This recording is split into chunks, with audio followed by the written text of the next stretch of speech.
भारत 24 पर आप दहाड़ देख रहे हैं। देश में सनातन पर जंग छिड़ी हुई है। इंडिया गठबंधन और बीजेपी में आर पार की लड़ाई चल रही है।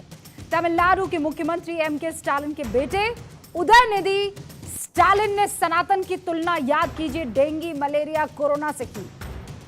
सनातन को खत्म करने तक की बात कह डाली। इसके बाद से ही पूरे देश में सियासी और धार्मिक बहस तेज होती जा रही है। अब तमिलनाडु के एक मंत्री एक बार फिर आ गए हैं सामने, विवादित बयान दे रहे हैं, इस पूरे विवाद को और हवा दे रहे हैं। तमिलनाडु के शिक्षा मंत्री हैं पोनमुडी, जो कह रहे हैं I.N.D.I.A, यानी इंडिया गठबंधन सनातन धर्म के विरोध के लिए बना है। डीएमके के मंत्री ने यह बयान उदयनिधि स्टालिन के डेंगू मलेरिया वाले बयान के समर्थन में दिया है। उदयनिधि के बयान के बाद यह ताजा विवाद लगातार बढ़ता जा रहा है। तीन चेहरे इस वक्त आपके सामने स्क्रीन पर है। पहले उदयनिधि स्टालिन सनातन का अपमान करते हैं, ऐसी उसके बाद होड़ लग जाती है कि एक के बाद एक सनातन के अपमान में बयान आने शुरू हो जाते हैं। डीएमके के सांसद ए राजा सनातन की तुलना एचआईवी से कर देते हैं, कुष्ठ रोग से कर देते हैं। साउथ के मशहूर एक्टर है प्रकाश राज, सनातन को डेंगू बुखार कहते हैं, सनातन को खत्म करने की बात कहते हैं। उदयनिधि और उनके मंत्री प्रकाश राज जैसे एक्टर जिस सनातन को मिटाने की बात कर रहे हैं, जरा उस सनातन को जान तो लीजिए। सनातन का मतलब शाश्वत है, सनातन जिसका ना आदि है ना अंत है, सनातन जिसके मूल में सिर्फ हिंदुओं की नहीं बल्कि मानवता की कल्याण की कामना है। सनातन ये उद्घोष करता है कि धर्म की जय हो, अधर्म का नाश हो, प्राणियों में सद्भावना हो, विश्व का कल्याण हो। विवेकानंद ने सनातन पर क्या कहा था यह भी आप जान लीजिए। सन ज्ञानम होती विस्तारयति इति सनातना, ये उत्तर रामचरितमानस में जो कहा गया है, जिसका मतलब शाश्वत, चिरस्थायी, निरंतर ज्ञान का विस्तार करने वाला है, वही सनातन है।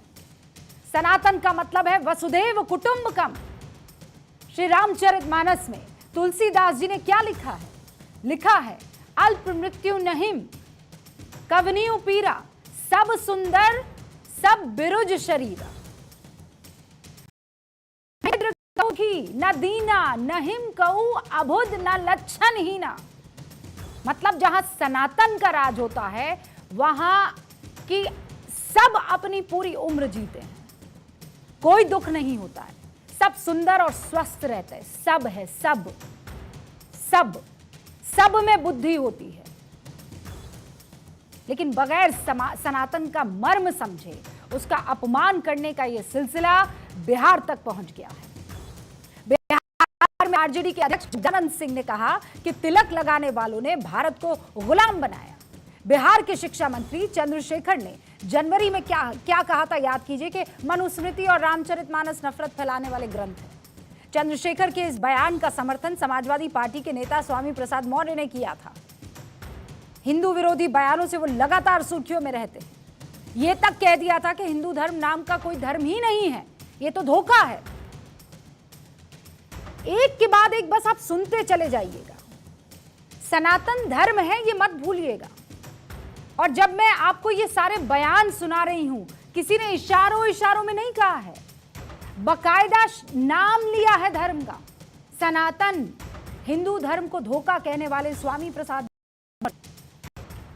सनातन को डेंगू बुखार कहने वाले उदयनिधि स्टालिन, इन दोनों तस्वीरों को देखें।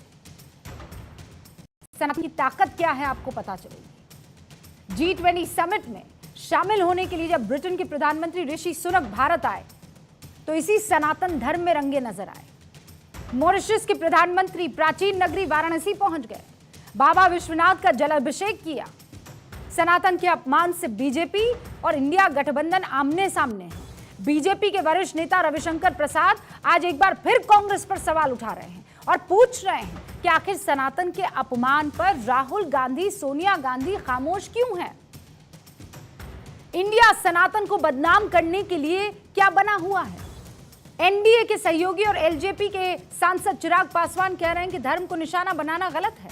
सनातन पर सियासी रण में जो घमासान मचा हुआ है उसको लेकर ये रिपोर्ट दिखाना चाहती हूं। और इसी मसले में आप देखिए आगे क्या क्या हुआ। गजेंद्र सिंह शेखावत कह रहे सनातन के विरोध में जो बोलेगा उसकी आंखें निकाल देनी चाहिए। सनातन पर आर पार जो इस वक्त देखने को मिल रहा है, क्या वाकई इसकी जरूरत है सिर्फ इसलिए क्योंकि आपको लगता है कि कुछ वोट मिल या छिन जाएंगे? देखिए रिपोर्ट।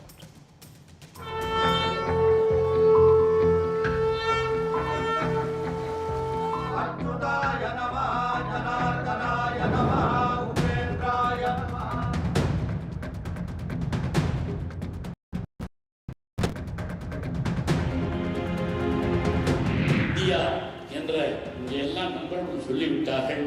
இந்த இந்தியா என்பது ஒரு சனாதன கொள்கைக்கு எதிர்ப்பிருக்கிற கூட்டணி தான் இந்தியா. இதற்குள் கருத்து வேறுபாடுகள். जो वहाँ के शिक्षा मंत्री ने कहा है वो एक सच्चाई है और इनका हिडन एजेंडा है सनातन धर्म का विरोध करके वोट बैंक की पॉलिटिक्स। सनातन धर्म तो ब्रह्मांड के कल्याण की, हर जीव जंतु के कल्याण की बात करता है। आप कौन होते हैं किसी भी धर्म को गाली देने वाले? मजहब के मुतालिक ऐसी बातें क्यों करते हो कि जिससे कि दुनिया उंगली उठाए? மலேரியாவுக்கும் டெங்குக்கும் சோசியல் ஸ்டிக்மா இல்லை, அதை ஒரு அருவருப்பா சமூகம் பார்க்காது. அருவருவாக பார்க்குற ஒரு சனாதனத்தை சொல்லணும்னா முறைப்படி ஒரு காலத்தில் தொழுநோய் இருந்தது, இப்போ HIV இருந்தது. கொசு, டெங்கு காய்ச்சல், மலேரியா, கொரோனா இதையெல்லாம் நம்ம எதிர்க்கக்கூடாது, ஒழித்து கட்ட வேண்டும். அப்படிதான் இந்த சனாதனம். सोनिया गांधी जी, राहुल गांधी जी को देश को जवाब देना चाहिए कि संविधान की धज्जियां उड़ाने का काम इनके गठबंधन के नेता कर रहे हैं। सनातन धर्म को धज्जियां उड़ाने का काम डेंगू, मलेरिया और एड्स के साथ तुलना करके ये कानून और संविधान की धज्जियां उड़ाई जा रही हैं।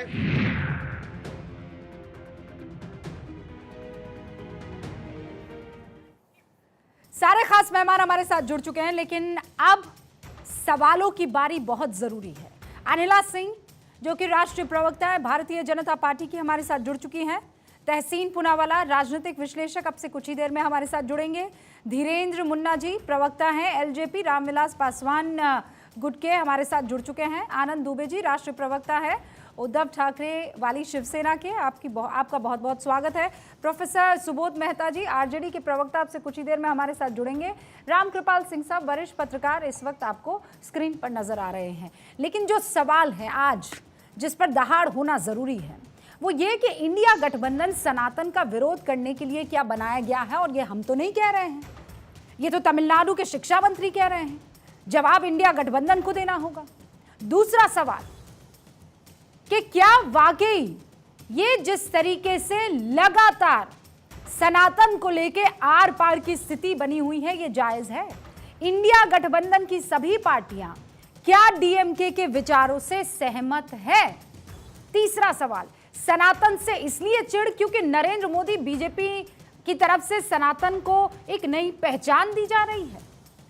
G20 में ये देखने को मिला। सनातन से लड़कर विपक्ष 2024 में पीएम मोदी और एनडीए का मुकाबला क्या कर पाएगा? अब मैं डिबेट ओपन कर रही हूं।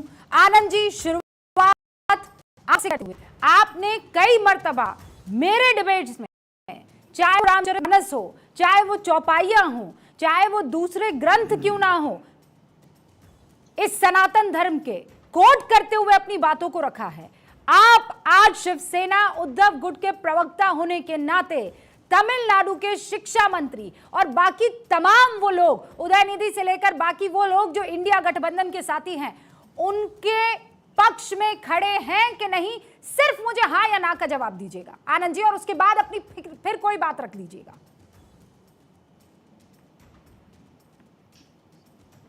आवाज आनंद जी, आपकी आवाज म्यूट है मेरे ख्याल से।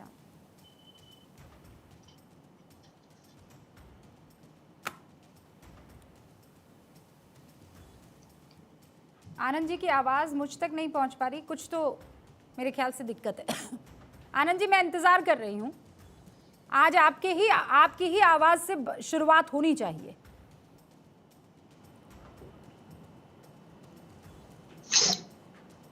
जी बोलिए।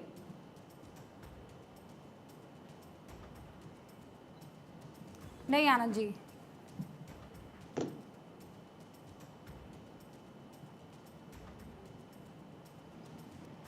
कोई मेरे ख्याल से परेशानी। मैं ऐसा करती हूँ आनंद जी, दुरुस्त करवाती हूँ, फिर आपके पास आती हूँ, क्योंकि मुझे लगता है फ़ोन आपके साथ आपका डिस्कनेक्ट करना होगा, दोबारा उसके बाद कॉल किया जाएगा।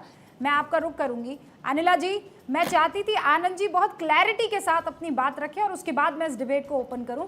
प्रॉबेबली टेक्निकली जो है ये मामला नहीं हो पाया, लेकिन हर चीज़ में सनातन को गाली देना, I am telling you Anila ji, मैं जिस धर्म से ताल्लुक़ रखती हूँ उस धर्म के बारे में कोई कुछ कह देना, इस हिंदुस्तान में ही और हिंदुस्तान के साथ पूरी दुनिया, वेस्टर्न मीडिया ऐसे माहौल बनाने लगेगी कि पूरी माइनॉरिटी जो है अब तबाही के उस मुहाने पर खड़ी हो गई है। कोई कह नहीं सकता है, अपने मुंह से इस्लाम का नाम नहीं ले सकता है। यहाँ पर तो होड़ लग गई है ना, इट्स सो अनफॉर्चुनेट अनिला जी। मेरी सबको राम राम। और हमारे आदरणीय अटल जी की जो पंक्तियां हैं, वैसे तो पूरी कविता है, उससे मैं अपनी बात की शुरुआत करूंगी। नर नारायण नीलकंठ बन गया ना, इससे कुछ संशय, हिंदू तन मन, हिंदू जीवन, रग रग हिंदू मेरा परिचय। तो सीधी सी बात है, ये वो सनातन है जिसका कोई अंत है ना इसकी शुरुआत है ना इसका अंत है। तो ये लोग होते कौन है इसको समाप्त करने वाले? षड्यंत्र के तहत जो है सनातन को कमजोर किया गया। मैं आपको बताती हूँ षड्यंत्र कैसे होता है। षड्यंत्र ऐसे होता है जब आपको घोट घोट के पिला दिया जाता है अहिंसा परमो धर्मा, अहिंसा परमो धर्मा, अहिंसा परमो धर्मा।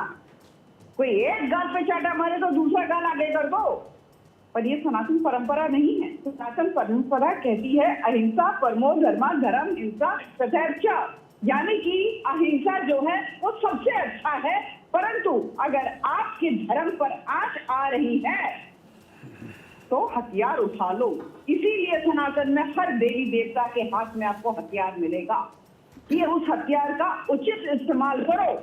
नहीं, पर अनिला जी आप क्या कहना चाहती हैं कि लोकतांत्रिक व्यवस्था में अलोकतांत्रिक और हिंसक प्रवृत्ति का बन जाए सनातनी? रूबिका जी कुछ कह रहे हैं, आप आवाज क्लियर है। मैं ये कह रही हूँ, आप कह रहे हैं हथियार उठा लो, तो क्या लोकतांत्रिक व्यवस्था में हिंसक हो जाए सनातनी? नहीं, आप मेरे देखिए, आपको ये मैं बताऊं, ये अहिंसा परमो धर्म पूरा नहीं है। इसका पूरा यही है, अहिंसा परमो धर्मा, धर्म हिंसा तथैव च।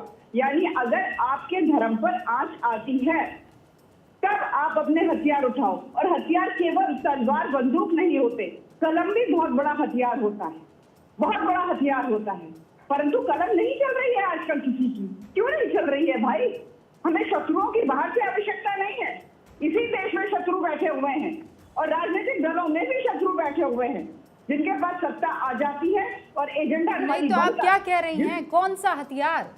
आप क्या कह रही हैं, तलवार लेकर निकल जाए, सबकी गर्दनें काट दे? अरे भाई, मैं तो आपको कलम की बात कर रही हूँ, आप तलवार की बात कर रही हैं। मैंने अभी बताया कि कहते हैं ना, जहाँ तलवार काम नहीं आती वहाँ कलम काम आता है। अरे अनिला जी, हर कोई आप जैसा समझदार थोड़ी है। जैसे ही आप बोलेंगे हथियार, वो तो निकल पड़ेंगे तलवार हाथ में लेकर। आपको पता नहीं है वो मुट्ठी भर लोग जिनका, सुनिए ना, आप मेरी बात सुनिए अनिला जी, आप जिस भाव से कहना चाह रही हैं उस भाव को कोई समझेगा? समझना पड़ेगा, क्यों नहीं समझेगा? अजीत कुरैशी जो है बहुत साफ शब्दों में कहते हैं, मुसलमानों अब तुम मत दबो, तलवारें निकालो। मैं तो यहाँ पे कलम की बात करती हूँ, वो कहते हैं तलवारें निकालो और अब कमजोर मत पड़ो। हिंदुओं को काटना है तो काट दो, इसमें तुम भी 1-1.5 करोड़ मर जाओ तो कोई बात नहीं है। 20 करोड़ में से तुम लोग भी अगर 1-1.5 करोड़ मर जाओ, कुल मिलाकर अनिला जी आप ये कह रही हैं कि आप भी अतिवादियों के पीछे अब चल पड़ी हैं। फिर आप में और उन अतिवादियों में फर्क क्या रह जाएगा, मुझे ये बताइए। नहीं तो मैं तो एक बात कह रही हूँ ना, कमजोर मत पड़ो भैया, जरूरी नहीं है AK-47 लेकर। आनंद जी, अनिला जी को आपने सुना, वो ये कह रही हैं कि सनातन शब्द का आप लोग इतना बार बार दुरुपयोग करते हैं क्योंकि आपको पता है कोई कुछ नहीं करने वाला है। अगर हिंदू तो है, आदिवासी हो गए हैं, ये जो है हथियार लेकर हमारा नहीं। रूबिका जी नमस्ते, मेरी आवाज आ रही है? बिल्कुल सर, अब आ रही है। और देखिए, सबसे पहले आपने उस समय सवाल का जवाब नहीं दे पाए, अब देता हूँ। उदयनिधि स्टालिन हो, चाहे ए राजा हो, चाहे शिक्षा मंत्री जो अभी डीएमके के हैं, इनके किसी भी बयान का न तो इंडिया समर्थन करती है न हमारी पार्टी समर्थन करती है। हमने इंडिया गठबंधन बनाया हुआ है एक कॉमन मिनिमम प्रोग्राम के तहत, महंगाई से, बेरोजगारी से, किसानों के लिए, नौजवानों के लिए एक अच्छी सरकार बना सके, मौजूदा सरकार को हटा सके, इसके लिए बनाया था। लेकिन जिस प्रकार पिछले कुछ दिनों से डीएमके के नेताओं ने बार बार सनातन पर हमला किया है, यह गलत बात है। हमने अपनी आपत्ति भी उनको जताई है।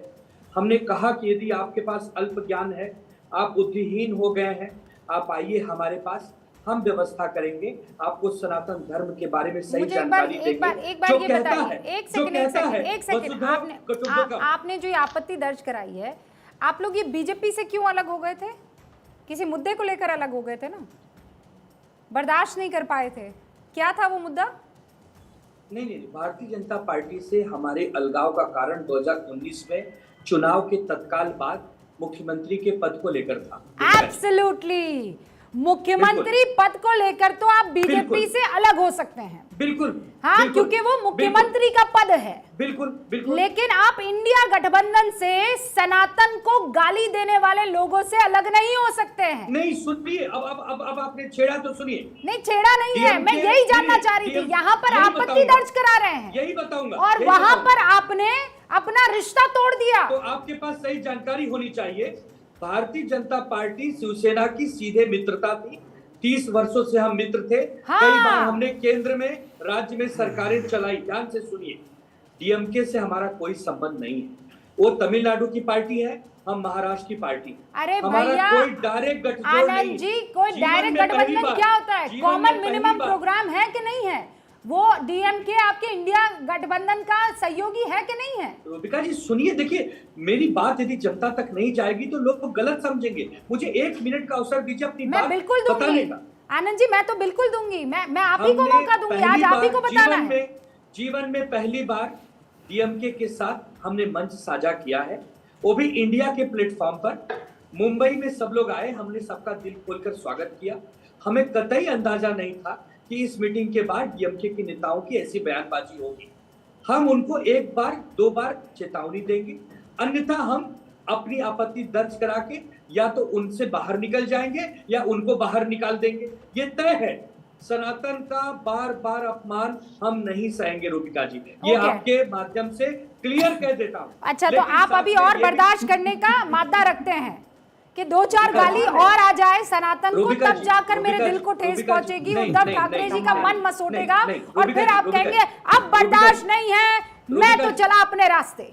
रूबिका जी ध्यान से सुनिए, पहले स्टालिन पार्टी के मुखिया हैं, स्टालिन को हमने अपनी आपत्ति दर्ज कराई है। अब हाल फिलहाल में जो शिक्षा मंत्री ने बयान दिया, हम तो उन्हें जानते भी नहीं। उदयनिधि ने अपने बयान पे कुछ देर के बाद ही सफाई देनी चाहिए, ठीक है, उस पर भी हमने कहा कि हम इससे खुश नहीं है, आपके इस सफाई वाले बयान से भी। इस विषय को आप ऐसे न जोड़ें कि और वो कहेंगे और गालियां देंगे और भद्दी टिप्पणी कर, ऐसी बात नहीं है। हमें भारतीय जनता पार्टी से सबक लेने की कोई जरूरत नहीं है, हमें और किसी के ज्ञान की कोई उद्धव जरूरत ठाकरे जी अयोध्या को लेकर ऐसी टिप्पणियां, ऐसी बातें नहीं कर रहे हैं जहां पर सच में सनातन को लेकर आप लोग भी अटैक मोड में नजर आए? क्या कहा आपने रूबिका जी? क्या उद्धव ठाकरे अयोध्या को लेकर बार बार टिप्पणियां नहीं कर रहे हैं? क्या वो उस पोजीशन में नहीं है? उनके टिप्पणी के संदर्भ को आप इससे न जोड़ें। आप बताइए संदर्भ है। उन्होंने सत्यपाल मलिक, जो भारतीय जनता पार्टी के पूर्व बड़े नेता, जम्मू कश्मीर के गवर्नर रह चुके हैं, उन्होंने जो आशंका जताई है उसी बात को दोहरा रहे हैं।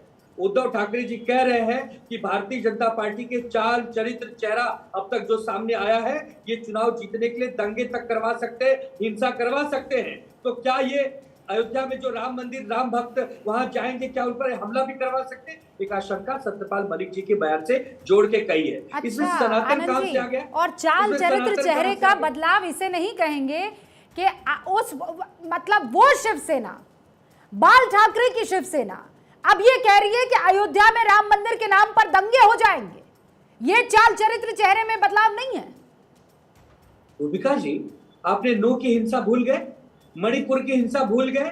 ये जहां जहां सरकार बनवाना चाहते हैं, आप मणिपुर और नू मत जाइए, आप मणिपुर और नू मत जाइए। सनातन को लेकर स्टैंड क्लियर कीजिए, सनातन और श्री राम का जिक्र कीजिए ना। अभी एकदम क्लियर है। आप लोग तो इतराया करते थे, हमने कार सेवा की, हमने राम मंदिर के लिए जमीन तैयार की, और आज आप राम मंदिर के नाम पर दंगों वाला झूठ फैलाते हैं और आप कहते हैं कि सनातन का अपमान नहीं हो रहा है। अब 20 सेकंड दीजिए, 20 सेकंड।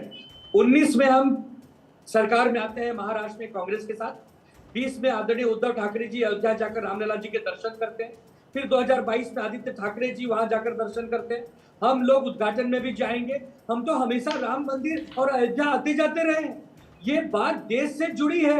आनंद जी, वो खबर मैंने ही दिखाई थी और खबर दिखाने में कोई कोताही नहीं बरती थी, इसलिए क्योंकि रामलला के दर्शन करने जो जाएगा हिंदुस्तान में उसकी खबर वो पाएगा। बिल्कुल अच्छी बात है, अच्छी बात है। इसके लिए हम आपका धन्यवाद और उसमें कतराएगा नहीं। आज आनंद दुबे राम मंदिर का जिक्र करने में थोड़ा सा परेशान हो रहे हैं। पर जिस तरीके से आप आक्रोशित होकर यहाँ पर बात कर रहे हैं, सनातन के बारे में बात करते हुए आप थोड़ा सा परेशान हो रहे हैं। ये कौन सी पार्टी है? ये उद्धव ठाकरे, जिनके पिता बाल ठाकरे हुआ करते थे इस पार्टी के मुखिया, उसका शख्स ये बात कर रहा है। मैं पहला नेता हूं, पहली अपनी पार्टी का पहला प्रवक्ता हूं जिन्होंने यहां तक कहा कि उदयनिधि स्टालिन, अगर आपके पास बुद्धि नहीं है, हो सकता है आपके पास ज्ञान की कमी हो, आइए सनातन के बारे में हम सही जानकारी देंगे। जवाब दीजिए। हमने कहा, वो तो कह रहे हैं कि हम पहली वो पार्टी है जो कह रहे हैं आओ मैदान में सनातन का मतलब समझाते हैं।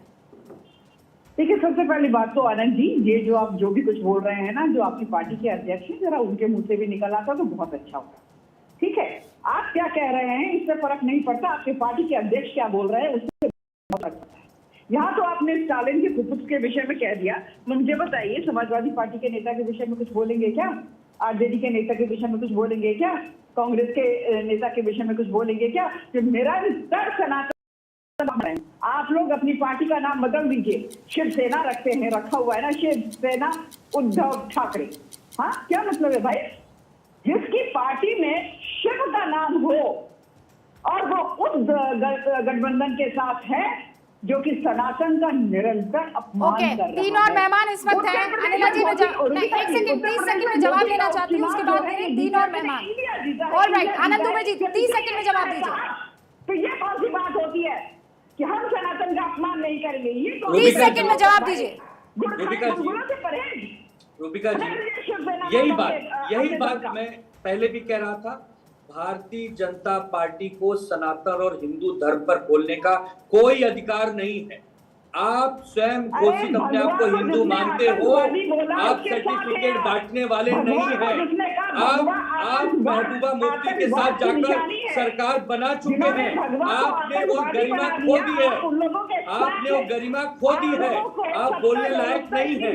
आप सत्ता की लालच में अंधे हो जाते हैं। आप बोलने के बिल्कुल लायक नहीं है। और रही बात समाजवादी पार्टी आरजेडी के नेताओं की, तो जिसके पास भी ज्ञान कम है, जो बुद्धिहीन है, वही सनातन पर हमला कर सकता है। जो ज्ञानी पुरुष है, जो ज्ञानी नेता है, वो सनातन पर हमला नहीं कर सकता। 1 सेकंड, धीरेन्द्र कुमार मुन्ना जी, रामकृपाल जी यहाँ पर हमारे साथ बने हुए हैं और प्रोफेसर सुबोध साहब भी हमारे साथ यहाँ बने हुए हैं। प्रोफेसर सुबोध, इस वक्त मुझे बस एक बात बता दीजिए, क्योंकि आप भी उस बिहार से ताल्लुक रखते हैं जहां के एक के बाद एक बड़े वरिष्ठ मंत्री और नेता, आप ही की पार्टी से ताल्लुक रखने वाले भी लगातार सनातन पर अटैक करते हुए नजर आ रहे हैं। अभी तमिलनाडु के शिक्षा मंत्री कह रहे हैं हम तो इकट्ठे ही इसलिए हुए हैं क्योंकि सनातन पर हमें एकजुट होना है उसके खिलाफ में। आप मानते हैं हाँ यही आपका एजेंडा है? गुप्ता जी, देखिए, ये जो धर्म के ऊपर जो चर्चा हो रही है, हम सब जानते हैं कि धर्म एक प्राइवेट अफेयर है। इसको पब्लिक डोमेन में जब बात करते हैं तो बहुत सावधानी होनी चाहिए। धर्म और कर्म में अंतर होता है। कोई भी धर्म में अगर उसकी कर्म अगर ठीक नहीं है तो माननीय मंत्री जी हो, जो हमारे बिहार में बोला चंद्रशेखर जी ने, या जगदा बाबू हो, उन्होंने क्या बोला कि टीका लगाकर अगर गलत कोई कर्म करता है, आप ठीक से वीडियो देखिए, गलत कोई कर्म करता है तो कोई ऐसा कर्मकांडी अगर धर्म का नाम लेता है तो ऐसे धर्म से, ऐसे कर्मकांडी से बचना चाहिए कि धर्म को गलत तरीके से अपने आप को बचाने के लिए धर्म का सहयोग करता है। हमें आप ये बताइए, जब से इंडिया प्रोफेसर साहब एक सेकंड, कर्मकांड से आपको दिक्कत है, मैं आपकी बात से अग्री करती हूँ कि धर्म पर निशाना मत साधिए। धर्म में अगर धर्म का चोला ओढ़कर कोई किसी तरह की अति चीज कर रहा है तो उस पर आप अटैक कीजिए। प्रोफेसर साहब सुनिए ना, ओके, आपकी आवाज थोड़ी कम आ रही है, आवाज भाई उन तक पहुंचा दीजिए। तिलक लगाने वाला, गलत काम करने वाला, कर्मकांड करने वाला तो खतरनाक हो गया। उसने जो है ऐसा आतंक फैलाया कि आप सबको खौफ आने लगा। और बाकी धर्मों का जिक्र भाई साहब क्यों जानबूझकर छोड़ जाते हैं रामकृपाल जी, क्या वजह है? इस पर तो बड़ा कॉन्फिडेंटली प्रोफेसर साहब, रुक्का जी देखिए, मैं आनंद जी सब बोल रहे हैं। जो मंत्री हैं चंद्रशेखर जी, उन्होंने साफ कहा है कि अगर हम रामचरितमानस के विरोध में नहीं है, राम जितने आपके हैं राम उतने ही हमारे हैं, लेकिन रामचरितमानस में कुछ ऐसी बिल्कुल नहीं, आप झूठ बोल रहे हैं, ऐसा उन्होंने बयान नहीं दिया। मैं सुना देती हूँ आपको बयान, लेकिन उससे पहले रामकृपाल जी अब उसे तोड़ा मरोड़ा जा रहा है कि नहीं चंद्रशेखर जी ने तो ऐसा कुछ नहीं कहा था। रूबिका जी ये सर एक सेकंड, प्रोफेसर साहब रुकिए ना एक सेकंड। हाँ रामकृपाल। रूबिका जी, ये विषय इतना बृहत है, लेकिन मैं इस पे क्या कहूँ, केवल एक बात मैं कह रहा हूँ। और आज के जो तमिलनाडु के शिक्षा मंत्री जी ने, मैं उनका शुक्रिया अदा करता हूँ कि बहुत अच्छी बात उन्होंने कह दी, जिसको कि इंडी अलायंस के लोग नहीं स्वीकार कर रहे थे, उन्होंने कह दिया। और मुझे इसी पर एक कैफी आज़मी का एक शेर है, उसको सुना जरूर रहा हूँ कि गर डूबना ही अपना मुकद्दर है तो सुनो, डूबेंगे हम जरूर मगर ना खुदा के साथ। वो तमिलनाडु में तो जो होगा होगा, तमिलनाडु तो अलग है, लेकिन आज इंडिया को जितना बड़ा झटका उन्होंने दिया है, सो कॉल्ड इंडी अलायंस को, मैं इंडिया उस संदर्भ में नहीं कह रहा हूँ, बिल्कुल उन्होंने बेपर्दा कर दिया है कि किस लिए मिलते हैं और किसके लिए मिलते हैं।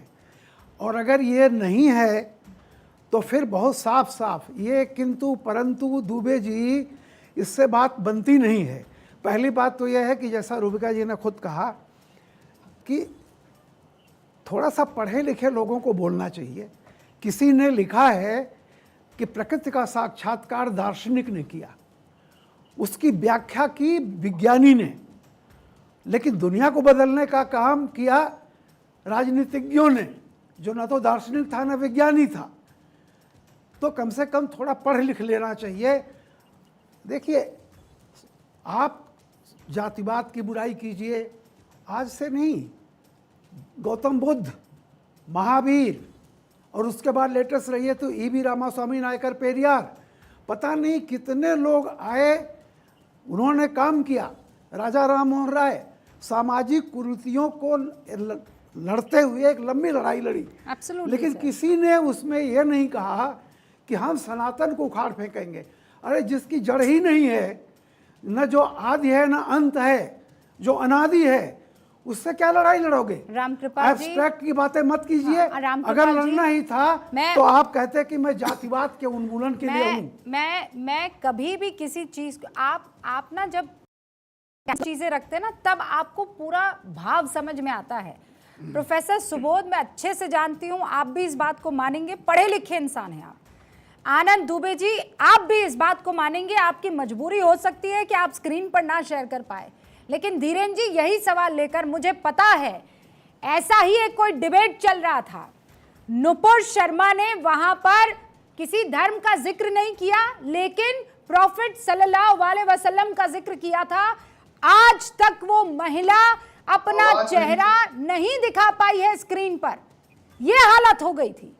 एक महिला 10 सेकंड और वो फिर स्क्रीन से गायब। सर इतना टाइम हो गया है और एक के बाद एक सनातन पर अटैक कर रहे हैं। मैं लगभग आधे घंटे से डिस्कस किए जा रही हूं और मैं जानती हूं कल दोबारा सनातन पर इसी तरीके से कोई ना कोई कंट्रोवर्शियल रिमार्क आ जाएगा।